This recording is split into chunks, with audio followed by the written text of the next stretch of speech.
আনন্দপুর গ্রামের নদীর মাঝামাঝি একটা খুবই বিখ্যাত মন্দির ছিল। এই মন্দিরের বাইরে ভেঙ্কটের একটা ছোট্ট দোকান ছিল। এই দোকানে ও ইডলি বড়া আর ধোসা বিক্রি করত। দর্শন করতে আসা ভক্তরা ভেঙ্কটের দোকানে টিফিন খেত। দাদা, একটা মশলা ধোসা দাও তো, আর 2 প্লেট সাম্বার বড়াও দিও। আপনি বসুন দাদা, আমি এক্ষুনি নিয়ে আসছি। ভেঙ্কটের বউ ধোসা বানাতো আর ভেঙ্কট খরিদ্দারকে সামলাতো। ভেঙ্কট সব খরিদ্দারের সাথে খুব ভালোভাবে কথা বলতো। ওরা ভেঙ্কটের ধোসার দোকানে ধোসা খেতে ভালোবাসতো। আরে দাদা, আমাকেও 2টো ডোসা দিয়ে দিন। নিশ্চয় দাদা, আপনি বসুন, আমি বানাচ্ছি, একদম গরম গরম। ভেঙ্কট আর পূজা একসাথে মিলেমিশে কাজ করত, তাই ওদের লাভও ভালো হতো। দুজনে ওদের ব্যবসা নিয়ে খুব খুশি ছিল। বাবু, আরে এসো বাবা এসো, আপনি বসুন, আমি আপনার জন্য কিছু নিয়ে আসছি।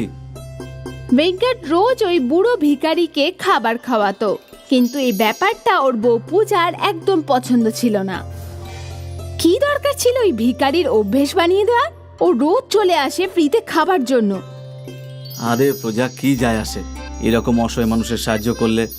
আরে কিন্তু তুমি যদি ওকে ফ্রিতে খাবার না দাও তাহলে কি ও মরে যাবে? ও কিছু না কিছু তো করেই নেবে, তাই না? আমাদের কাছে ভগবানের দেওয়া অনেক কিছুই আছে। আমার মনে হয় না আমাদের কাউকে সাহায্য করার জন্য এত ভাবা উচিত। জয় হোক দয়াবান, তুমি এইভাবেই দান করতে থাকো। এরকমই চলতে থাকলে তো এখানে ভিখারিতে লাইন পড়ে যাবে। আমি যতটা করতে পারবো ততটা করব, বাকিটা ভগবানের ইচ্ছা। ভেঙ্কট ওই বুড়ো ভিখারির জন্য কয়েকটা বড়া, ইডলি আর চাটনি আর ওনাকে দিয়ে দিল। ভগবান তোমার মঙ্গল করুক। বুড়ো ভিখারি খেতে লাগলো। তখনই ওখানে মন্দিরের পুরোহিত এলো। পুরোহিত দেখতে গোল গোল ছিল, ছোট কাঁধ আর মোটা ভুঁড়ি। জয় মাতাজি। জয় মাতাজি পুরোহিত মশাই, আসুন আসুন না, বসুন। পূজা পুরোহিতের জন্য টেবিল পরিষ্কার করে দিল আর পুরোহিত বসে পড়ল। কি খাবেন আপনি পুরোহিত মশাই? 2 প্লেট বড়া, 2 প্লেট ইডলি, 2 প্লেট ডোসা। আজকের জন্য শুধু এটুকুই। এক্ষুনি আনছি। পূজা পুরোহিতের সেবা করতে লাগলো। তখন ভেঙ্কট ওর কাছে পৌঁছে গেল। আমি এই ভিখারিকে ফ্রিতে খাওয়াই, ও তো গরিব। এই পুরোহিত তো খুব বড় লোক, তুমি ওকে ফ্রিতে খাওয়াচ্ছ? ব্রাহ্মণকে নিয়ে এরকম বলতে নেই। শাস্ত্রতে লেখা আছে ব্রাহ্মণকে খাওয়ালে পুণ্য হয়। আর যেদিন থেকে আমি পুরোহিতকে খাওয়াতে শুরু করেছি, দেখো আমাদের ব্যবসা বেড়ে গেছে। যার যেমন ভাবনা। তুমি এই ব্রাহ্মণের সেবা করো, আমি যাচ্ছি ভগবানের দর্শন করতে। ঠিক আছে, যাও। ভেঙ্কট মন্দিরে গেল আর ও ভগবানের সামনে হাত জোড় করলো। হে ভগবান, সব সময় আমার পাশে থেকো আর সবার মঙ্গল করো। আমার বউ ভাবে ওর পেট ভরে পুণ্য লাভ করবে। আমি জানি এটা ভুল ভগবান, কিন্তু তুমি ওকেও দয়া দিও। ভেঙ্কট ওর সাথে সবার মঙ্গল চাইতো। ও খুবই ভালো একজন মানুষ ছিল। ওর বউকে লুকিয়ে লুকিয়ে ও গরিব মানুষদের খাবার খাওয়াতো। ভগবান তোর মঙ্গল করুন। অসহায় মানুষদের সাহায্য করে ভেঙ্কট খুব আনন্দ পেত, তাই ও লুকিয়ে জড়িয়ে ভালো কাজ করতেই থাকতো। ওদিকে ওর বউ পূজা স্বার্থপর ছিল। ও চাইতো ভগবান শুধু ওরই মঙ্গল করুক, আর এই কারণেই ও ব্রাহ্মণদের সেবা করত। আর এই ঘটনা চলতে থাকলো। ভেঙ্কট আর পূজার ধোসার দোকানও ভালোই চলছিল। ভেঙ্কট গরিবদের সাহায্য করত আর পূজা ব্রাহ্মণদের সেবা করত। রোজ ভোর 5টার পর প্রথম নৌকা ধরে ভেঙ্কট আর পূজা মন্দিরে যেত, আর তারপর ওখানে ওদের দোকানে বসতো। আর সকাল থেকেই ওদের দোকানে খরিদ্দার আসতে থাকতো। তারপর বর্ষাকাল শুরু হলো। ভেঙ্কট আর পূজা রোজকার মতোই নৌকার মধ্যে ছিল। আজ মনে হচ্ছে খুব বৃষ্টি হবে। তার মানে খরিদ্দার কম আসবে? তা তো হবে, কিন্তু যারা আছে তাদের তো না খাইতে রাখতে পারি না। ঠিক আছে, কিন্তু যখন মন্দির ফাঁকা হয়ে যাবে আমরা বাড়ি ফিরে আসব। ঠিক আছে। ভেঙ্কট আর পূজা নদী পার করে মন্দিরের কাছে গেল। আর রোজকার মতোই ওরা দুজনেই ওদের দোকান চালানো শুরু করে দিল। খুব জোরে বৃষ্টি পড়ছিল। আমারও মনে হচ্ছে না আজকে বিশেষ কোনো খরিদ্দার আসবে। দেখা যাক। আর তখনই 2-3 জন ওদের দোকানে এলো। আসুন আসুন দাদা, আসুন বসুন। আমাদের 3 প্লেট ইডলি আর 2 প্লেট বড়া দিয়ে দাও। হ্যাঁ হ্যাঁ, এক্ষুনি আনছি।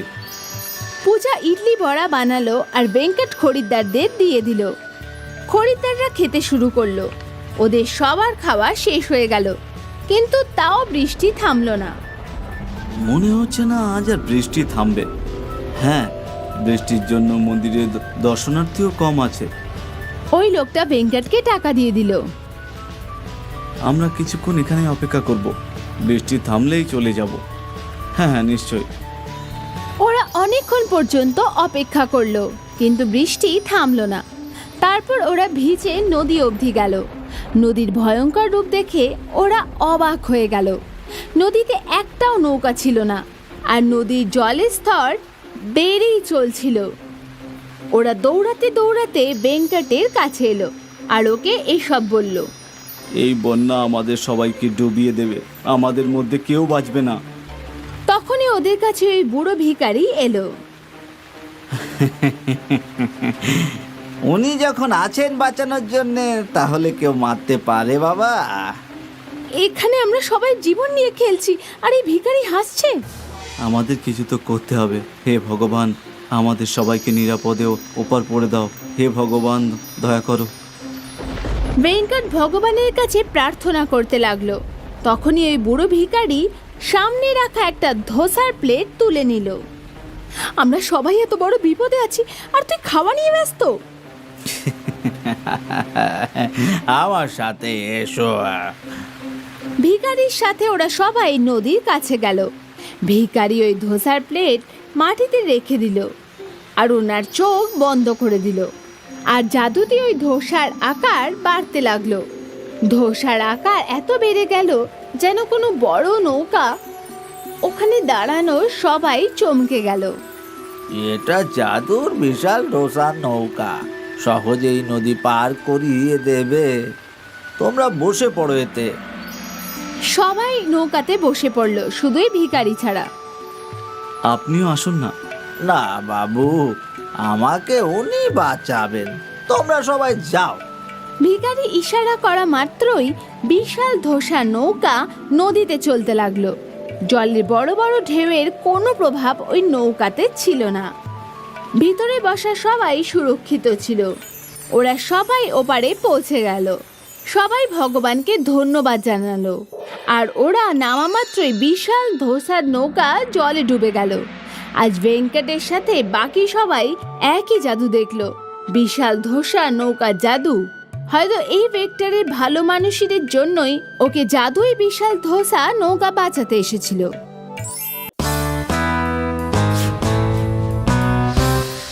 দেবগড়ের জমিদার তার বিপুল ধন সম্পদের জন্য প্রসিদ্ধ ছিল।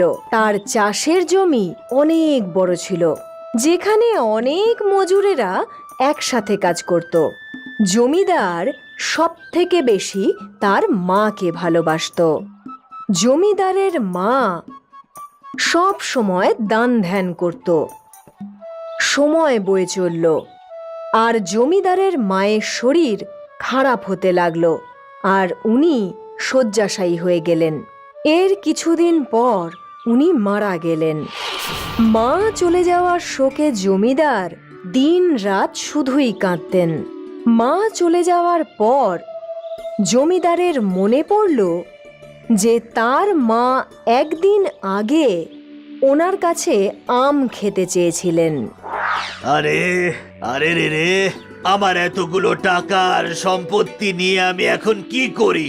যদি আমি আমার মায়ের এক আম খাওয়ার শেষ ইচ্ছা পূরণ করতে না পারি, এর থেকে লজ্জার আর কিছু হয় না। এই কথা ভেবে জমিদারের খুবই আফসোস হতে লাগলো। পরদিন জমিদারের বাড়িতে 2 পুরোহিত এলেন তার মায়ের শ্রাদ্ধের কাজ সম্পন্ন করতে। প্রণাম পুরোহিত মশাই, আমি আমার মায়ের অন্তিম ইচ্ছা আমি পূরণ করতে পারিনি। উনি আম খেতে চেয়েছিলেন। আরে আরে আরে আরে আরে, এ তো খুবই খারাপ ব্যাপার হলো। এখন ওনার আত্মা শান্তি কি করে পাবে? কিন্তু এখন আমি আর কি করতে পারি? আমি আমার মায়ের আত্মার কিভাবে শান্তি কামনা করতে পারি? পুরোহিতদের মনে লালসা জন্মালো। সমাধান তো আছে, কিন্তু ঠেন্তু কিচ্ছু নয়।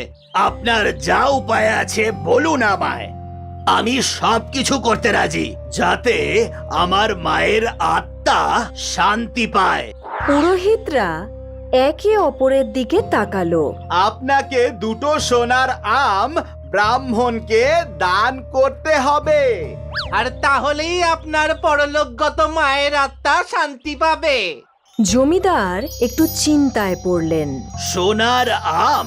কিন্তু আমি এত ধনী হওয়া সত্ত্বেও আমি আমার মায়ের শেষ ইচ্ছা পূরণ করতে পারিনি। এখন আমি তার আত্মাকে জীবন্ত ঘুরতে দিতে পারি না। ঠিক আছে, আপনি কালকে আসুন আর কালকেই সব পূজা অর্চনা সম্পন্ন করে দিন। যথাজ্ঞা শ্রীমান। পুরোহিতরা সেখান থেকে চলে গেল। আর পরদিন আবার ফিরে এলো। আজ জমিদারের বাড়িতে বেশ কিছু লোক এসেছিল, যাদের মধ্যে ভেঙ্কট স্বামীও ছিলেন। আসুন আসুন পুরোহিত মশাই, আমি সোনার আমের ব্যবস্থা করে ফেলেছি। ঠিক আছে শ্রীমান, আমরা পুজো তাহলে শুরু করি। দুই পুরোহিত শ্রাদ্ধের কাজ শুরু করলো। আর শ্রাদ্ধের কাজ শেষ হওয়ার পর জমিদার সেই দুই ব্রাহ্মণকে এক একটা করে সোনার আম দান করলো। এই দেখে ভেঙ্কট স্বামী অবাক হলেন। সমস্ত অতিথিরা চলে যাওয়ার পর ভেঙ্কট স্বামী জমিদারের কাছে গেল। জমিদার মশাই, আপনি যে ব্রাহ্মণদের সোনার আম দান করে দিলেন, ব্যাপারটা ঠিক বুঝতে পারলাম না। আমার মায়ের শেষ ইচ্ছা ছিল যে উনি আম খাবেন, কিন্তু আমি তার ইচ্ছা পূর্ণ করতে পারিনি। তাই ওনার আত্মার শান্তি কামনার জন্য আমায় সেই জন্যে পুরোহিত মশাই সোনার আম দান করার উপায় বলেছিল। ব্রাহ্মণরা যে জমিদারকে বোকা বানালেন, ভেঙ্কট স্বামী তা বুঝে গেলেন। আর উনি তাদের শিক্ষা দেবেন ঠিক করে নিলেন। পরদিন ভেঙ্কট স্বামী ব্রাহ্মণদের তার বাড়িতে ডাকলেন। স্বাগতম স্বাগতম। ইনি হলেন আমার মা। উনি 6 মাস আগেই দেহত্যাগ করেছেন, কিন্তু ওনার একটা ইচ্ছে অসম্পূর্ণ রয়ে গেছিল। কেমন ইচ্ছা? কিন্তু একটা কথা বলুন, যেভাবে জমিদার বাবুর মায়ের আম খাওয়ার শেষ ইচ্ছা অসম্পূর্ণ ছিল, আর আপনারা সোনার আম দান স্বরূপ গ্রহণ করে ওনার আত্মার শান্তির উপায় বের করেছিলেন, তাহলে কি আপনারা আমার মায়ের আত্মাকেও শান্তি পাইয়ে দিতে পারবেন? হ্যাঁ, অবশ্যই। কিন্তু ওনার শেষ ইচ্ছা কি ছিল? ওনার ইচ্ছা ছিল যে আমি ওনার মাথাতে জোরে লাঠি দিয়ে মারি। আর তারপর ভেঙ্কট স্বামী লাঠি বের করলেন। ব্রাহ্মণরা এই দেখে ভয় পেয়ে গেল আর পালাতে শুরু করলো। ভেঙ্কট স্বামীও ব্রাহ্মণদের পিছনে দৌড়তে লাগলো। আর তারা দৌড়তে দৌড়তে জমিদারের বাড়িতেই উপস্থিত হলো। সেখানে গিয়ে দুই পুরোহিত জমিদারের পা জড়িয়ে ধরলো। প্রধান মশাই, আমাদেরকে ক্ষমা করে দিন। ক্ষমা ক্ষমা, আমরা ভুল করে ফেলেছি। আমরা লোভের বশে পড়ে আপনার কাছে সোনার আম চেয়েছিলাম। আমাদেরকে ক্ষমা করে দিন। ভবিষ্যতে আমরা আর এ ধরনের ভুল কখনো করব না। পুরোহিতরা জমিদারের কাছে ক্ষমা চাইল। আর ভেঙ্কট স্বামী খুশি হলেন যে উনি লোভী পুরোহিতদের উচিত শিক্ষা দিতে পেরেছেন। এই গল্প থেকে আমরা এই শিক্ষা পাই যে আমাদের অন্ধবিশ্বাসের ওপর বিশ্বাস করা উচিত নয়। নয়তো যেভাবে এই লোভী পুরোহিতেরা জমিদারকে ঠকিয়েছিল, সেইভাবে যে কেউ আমাদেরকেও। আম্মা নামে একজন নামকরা ধোসা বিক্রেতা ছিল। আম্মার দোকানে ছিল গ্রামের পাশেই। সূর্যের প্রথম আলো আসার সাথেই আম্মার দোকান খুলে যেত, আর সেখানে সব সময় খদ্দেরের ভিড় লেগেই থাকতো। আম্মা, আপনার ধোসা তো একেবারে লাজবাব। জানি কেমন করে আপনি এত ভালো ধোসা বানিয়ে ফেলেন। নিজের খরিদ্দারের থেকে এত ভালো ধোসার প্রশংসা শুনে আম্মা খুব খুশি হয়ে যেতেন। আমার বেশিরভাগ খরিদ্দার সকাল সকাল জল খাবারে ধোসা খেতেই পছন্দ করত। আরে আম্মা, একটা স্পেশাল মাইসুর মশালা ধোসা। বসো বসো, এখনই দিচ্ছি। আম্মা তার সমস্ত খরিদ্দারদের খুব ভালোভাবেই বসাতো আর তাদের সাথে গল্পও করত। সময় চলতে থাকলো আর সময়ের সাথে সাথে আম্মার দোকানও অনেক বড় হয়ে গেল এবং আম্মার সাহায্য করার জন্য আরও 2 জন মহিলাকে কাজে রেখেছিল। তারপর আম্মা বসে বসে খরিদ্দারদের কাছ থেকে টাকা নিত আর তাদের সাথে কথা বলতো। আম্মার সাহায্যকারী মহিলাদের মধ্যে একজন ছিল বিনা, যার সবসময় নজর থাকতো আম্মার টাকা পয়সার ওপর। এখানে আমরা 2 জন সারাদিন শুধু কাজ করতে থাকি আর আম্মাকে দেখো সারাদিন শুধু টাকা গুনে যাচ্ছে। আর আমরা কি পাই বলো তো? আমরা তো আমাদের মাইনে পেয়ে যাই। ওই দিয়ে কিছু কাজ হয় নাকি? ওইদিকে দেখ, আম্মাকে দেখ, সারাদিন টাকা গুনে যাচ্ছে। এসব ওনার রোজগারের টাকা। বছরের পর বছর তিনি এত পরিশ্রম করেছেন, তার ফলস্বরূপ এই দোকানটা এত বড় হয়েছে। আমি তো তোকে সেটাই বোঝানোর চেষ্টা করে চলেছি। আমাদের নিজেদের দোকান তৈরি করে পরিশ্রম করা উচিত। না রে বাবা না, এসব আমার দ্বারা হবে না। আমার জন্য এই মাইনেই তো ঠিক আছে রে। বিনা অনেক বোঝানোর চেষ্টা করলো, কিন্তু লক্ষ্মী তার কোনো কথাই শুনতে চাইল না। বিনা অনেক দিন ধরে তার নিজের দোকান করার কথা ভাবতে লাগলো। অবশেষে একদিন বিনা তার নিজের ধোসার দোকান খুলেই ফেলল। আম্মার 10 টাকা করে ধোসা বিক্রি করত, কিন্তু বিনা ধোসার দাম 8 টাকা করে দিয়েছিল। আস্তে আস্তে বিনার দোকানে সব খরিদ্দারের ভিড় লেগে গেল। এই দেখে বিনা খুব আনন্দ পেল, কিন্তু শীঘ্রই তার মধ্যে অহংকার এসে গেল। আম্মা খুবই সাধারণ ছিল এবং সে তার খরিদ্দারদের সাথে খুব ভদ্রভাবে কথা বলতো, কিন্তু বিনার অহংকার খুবই বেড়ে গিয়েছিল। দিদি, একটা মশালা ধোসা দিন তো। হ্যাঁ হ্যাঁ দিচ্ছি, তোমাকে কিন্তু 10 মিনিট অপেক্ষা করতে হবে। ঠিক আছে দিদি। বিনা সব সময় তার খরিদ্দারদের দীর্ঘক্ষণ অপেক্ষা করিয়ে রাখতো। এই নাও তোমার মশলা ধোসা। দিদি, আমাকে ওই সবুজ চাটনিটা একটু দাও না। দিলাম তো সবুজ চাটনি, আর কত দেব? বিনা মাঝে মধ্যেই ছোটখাটো ব্যাপার নিয়ে তার খরিদ্দারদের সঙ্গে ঝগড়া করত। কিছুদিন পরে বিনার অহংকার এত বেড়ে গেল যে সে ভাবল সে যাই করুক না কেন খদ্দের তার কাছেই আসবে। কেননা আমার ধোসার দাম কম, তাই সব খরিদ্দার আমার কাছেই আসবে। রোজ রোজ সকাল 6টায় দোকান খুলে আমি পরিশ্রান্ত হয়ে গেছি। একটা কাজ করি, কাল থেকে 6:30 থেকে 7টায় দোকান খুলবো। যদি খরিদ্দারদের অপেক্ষা করতে হয় তাতে আমার কি? আমার তো ভালোভাবে ঘুমটা হয়ে যাবে। পরের দিন সকালে রোজের মতন আমার দোকান ঠিক সকাল 6টায় খুলে গেল, কিন্তু বিনার দোকান বন্ধ ছিল। এই দেখে সব খরিদ্দার আমার দোকানে চলে গেল। গ্রাহকদের ভিড় দেখে আম্মা বুদ্ধি করে নিজের দোকানের ধোসার দাম 8 টাকা করে দিল।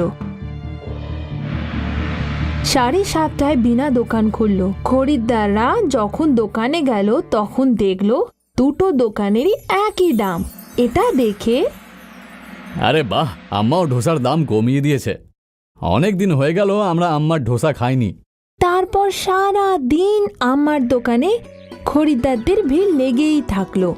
আর এদিকে বিনার দোকানে 1-2 জন খরিদ্দার আসছিল।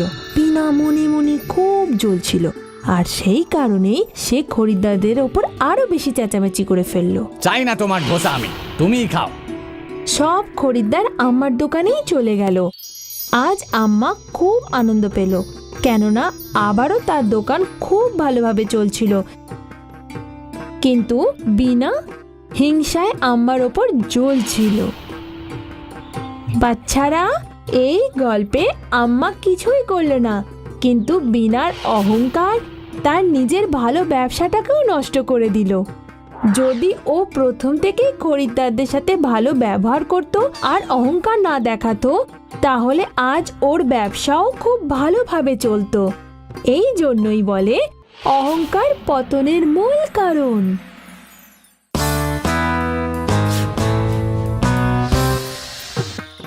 দক্ষিণ ভারতের একটি গ্রামে রমা আর তার স্বামী চিনাপ্পা থাকত।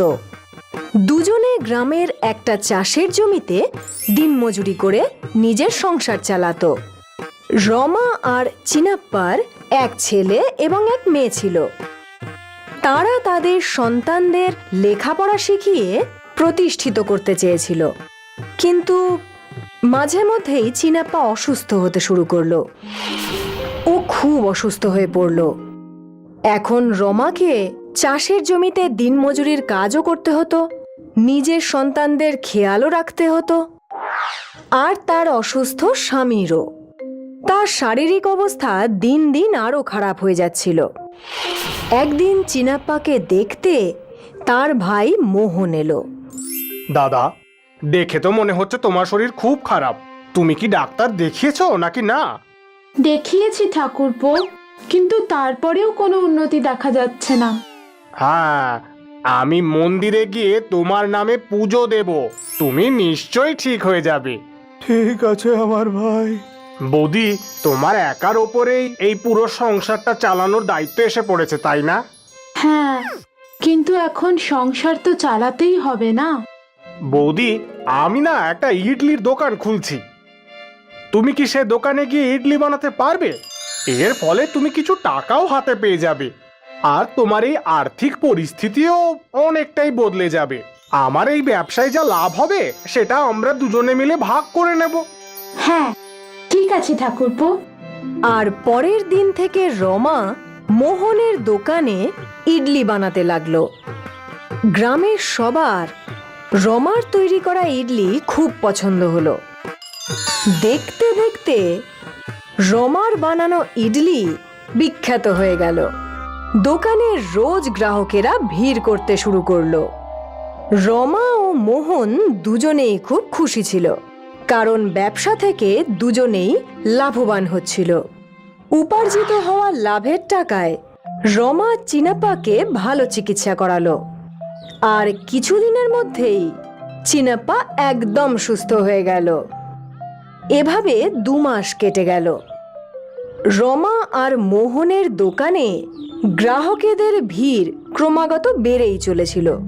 আর আজ রমা ভাবলো, এই এত লোকের ভিড় শুধুমাত্র আমার ইডলির জন্যই তো, তাহলে আমার তো লাভের ওপর বেশি অধিকার। মোহন তো শুধু জিনিসপত্র কিনে এনে দেয়, আর সব খদ্দেরদের ইডলি পরিবেশন করে, তাহলে তো ওর লাভের সমান অংশ পাওয়া উচিত না? সন্ধ্যের সময় যখন লাভের অংশ দুজন ভাগাভাগি করছিল, তখন ঠাকুরপো, সব ইডলি তো আমিই বানাই। যদি আমার ইডলি এত সুস্বাদু না হতো, তাহলে তোমার এত লাভ হতোই না। সে তো ঠিকই বৌদি, তোমার হাতে বানানো এই ইডলি সত্যিই অসাধারণ। তাই তার জন্য আমার তো লাভের উপর বেশি অধিকার থাকা উচিত। কিন্তু বৌদি, এটা তো ঠিক না। আমিও সারাদিন খুব পরিশ্রম করি, তারপর আমরা এত টাকা রোজগার করি। তার মানে আমরা দুজনেই সমান সমান পরিশ্রম করি, আর তাই এই লাভের অঙ্কের উপরেও আমাদের সমান অধিকার আছে। না ঠাকুরপো, এবার তুমি ভুল কথা বলছো। তাই যদি হয়, তাহলে কালকে থেকে অন্য কোনো ইডলি বানানোর লোক খুঁজে নিও। রমা মোহনের সাথে রাগারাগি করে নিজের বাড়ি ফিরে এলো।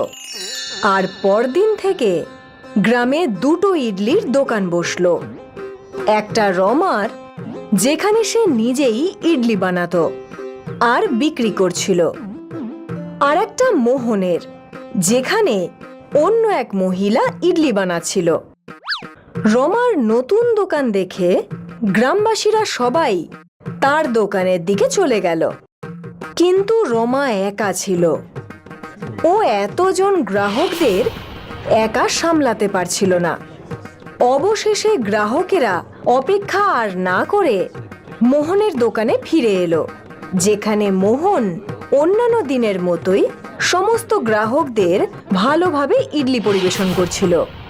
এই ঘটনা রোজ হতো, আর দেখতে দেখতে গ্রামবাসীরা মোহনের ইডলির দোকানেই ইডলি খেতে যেত। এখন রমা একা নিজের দোকানে দাঁড়িয়ে আফসোস করত। এটা আমি কি করলাম? আমি তো ভেবেছিলাম ইডলি বানানোটাই আসল কাজ, কিন্তু না, মোহনের খদ্দের সামলানোটাও একটা অনেক বড় কাজ ছিল। অন্ততপক্ষে আমি যখন মোহনের সাথে ছিলাম আমি ভালো টাকা রোজগার তো করতাম, কিন্তু আমার ইডলির দিকে এখন কেউ ফিরেও তাকায় না। রমা নিজের ইডলি নিয়ে খুব অহংকার করত, যা এখন চূর্ণ হয়ে গিয়েছিল। সেই জন্যই কথায় আছে যে অহংকার কাঁচের মতো হয়, যা অবশ্যই ভাঙে।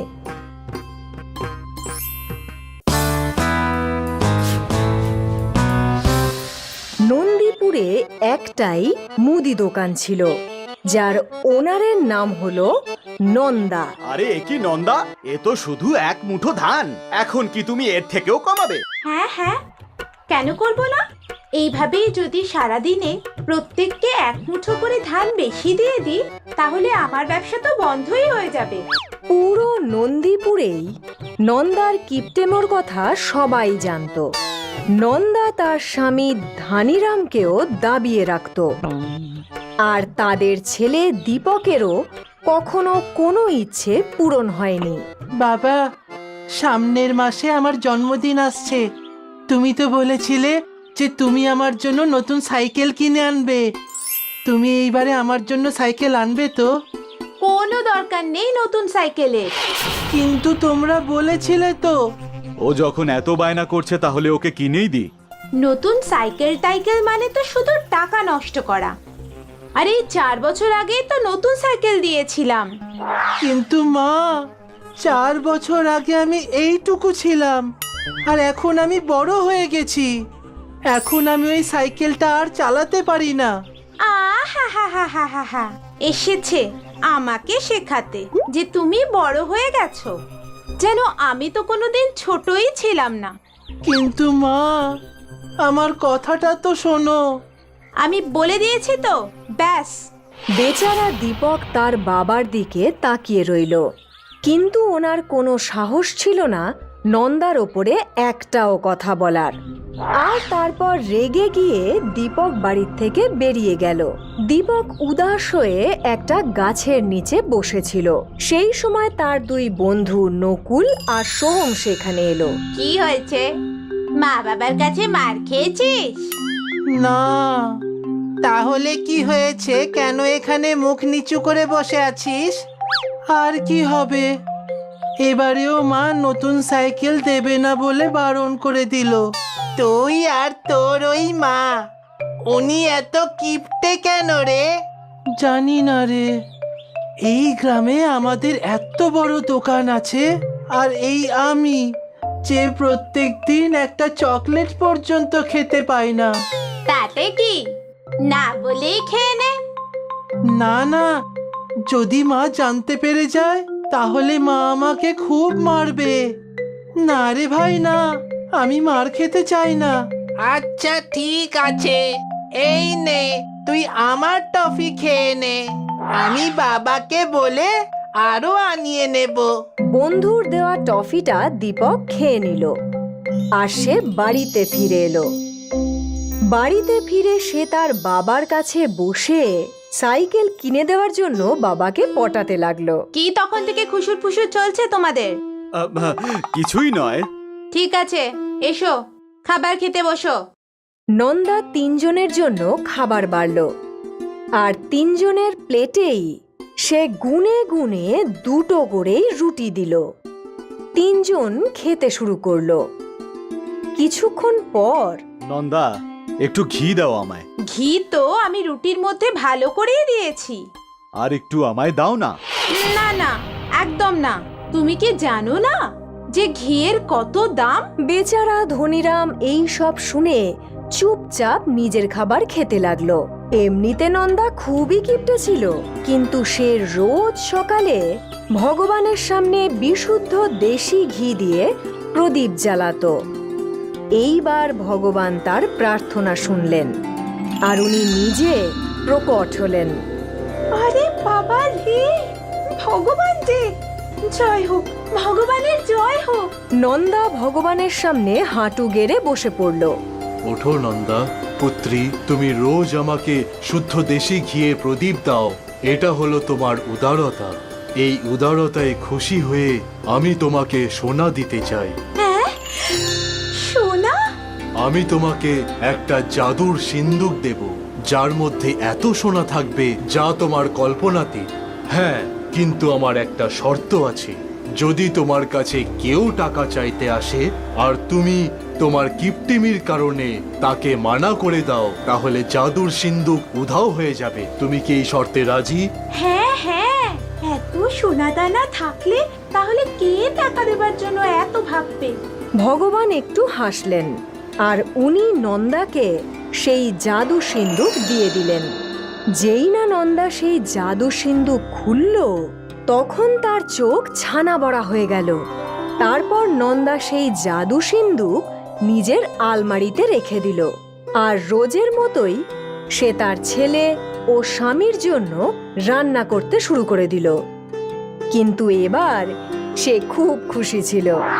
সকাল গড়িয়ে দুপুর হলো, আর ধনীরাম দীপককে স্কুল থেকে নিয়ে এলেন। ধনীরাম নন্দার কাছে গেল। নন্দা, আমি বলছিলাম যে দীপকের জন্মদিন তো এসেই গেল, আর এবার ওকে একটা সাইকেল আমাদের কিনে দেওয়া উচিত। আর প্রত্যেকবারের মতো নতুন সাইকেলের কথা শুনে না, একদম না। এই বলেই নন্দা চুপ করে গেল। জাদু সিন্দুকের কথা তার মনে পড়ল, আর তখন সেই মুহূর্তে সে আলমারির দিকে গেল।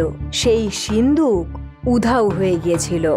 হায় রে আমার জাদু সিন্দুক!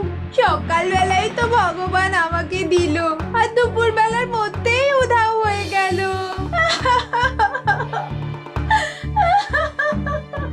তারপর নন্দা ধনীরাম আর দীপককে সকালের ঘটনা খুলে বলল, আর সে খুব জোরে জোরে কাঁদতে শুরু করলো। ভগবানের দেওয়া ধন সম্পদ নন্দার হাতছাড়া হয়ে গিয়েছিল, আর সেটাও শুধুমাত্র তার কিপটেমোর জন্য। সেই জন্যই কথায় আছে, সময় থাকতেই স্বভাব পরিবর্তন করা উচিত, নয়তো পস্তাতে হতে পারে।